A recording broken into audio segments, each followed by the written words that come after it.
সুপ্রিয় দর্শক, আসসালামু আলাইকুম। এই দেখুন, ঢাকা সিলেট মহাসড়কের কাজ দ্রুত গতিতে চলছে। এই দেখুন, রুটের সাইডে মাটি ফলানো হচ্ছে। এই যে রুটের সাইডে দেখেন, আর পাশে দেখেন কুটিগুলা দুই সাইডে কত সুন্দর করে একটু দূর নিয়ে বসানোর জন্য কত সুন্দর দেখাচ্ছে। এই দেখুন, রুটের পাশে ধান ক্ষেত কত সুন্দর। তো আমরা যাচ্ছি এখন সামনে কিছুক্ষণ হোটেলে খাওয়ার জন্য।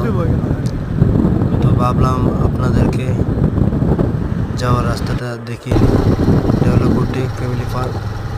তো বন্ধুরা, বলতে বলতে চলে আসলাম কিছুক্ষণ হোটেলে। এখন আমরা খাবো। তো বন্ধুরা, ভিডিওটি কেমন লাগলো সবাই জানাবেন। ভালো থাকবেন, সুস্থ থাকবেন। আল্লাহ হাফেজ।